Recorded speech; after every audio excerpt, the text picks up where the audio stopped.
সকাল সকাল ঘুম থেকে উঠে মিহিরানি কিন্তু আজ বেজায় খুশি। আজকে সকাল সকাল মিহিরানির কাছে চলে এসছে দাদু আর ঠাম্মি, বেশ অনেক দিন পর। মিহিরানি এদিকে দাদু ঠাম্মির সঙ্গে খেলাধুলা করছে, আর ওদিকে অরিন্দামও রেডি হয়ে গেছে, অফিস যাবে বলে খেতেও বসে গেছে, খেয়ে দিয়েই বেরিয়ে পড়বে।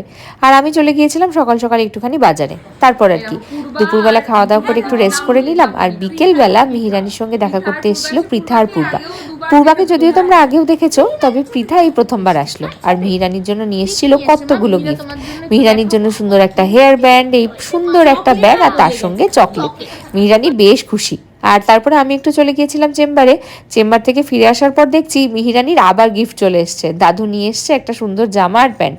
গিফট পেলে মিহিরানি তো খুশি হয়ই, তবে এখন একটা নতুন জিনিস দেখছি, কেউ কিছু দিলে আগে জিজ্ঞেস করে দাদা ভাই বা চিনির জন্য আছে কিনা। এটা একটা বেশ ভালো স্বভাব হয়েছে। যাই হোক, আমার সঙ্গে এদিকে একটুখানি খেলাধুলা হলো, আর তারপরে মিহিরানি একটুখানি তানিশি বনুর সঙ্গে ভিডিও কলে কথা বলছিল। তানিশিকে আমার এত কিউট লাগে, আর কালকে দুজনে বেশ সুন্দর করে গল্প টল্প করছিল। তারপরে আর কি, নতুন জিনিস পেয়েছে, তাই মামাকে আর দিদুনকে তো একটু দেখাতেই হবে, তাই মামার দিদুনকে একটু হেয়ার ব্যান্ডটা পরে দেখিয়ে নিল, ব্যাগ ট্যাগ দেখিয়ে। তারপরে ডিনার টিনার করে একটু দাদু ঠাম্মির সঙ্গে খেলাধুলা করে কালকের দিনটা বেশ ভালোই কাটিয়ে দিল।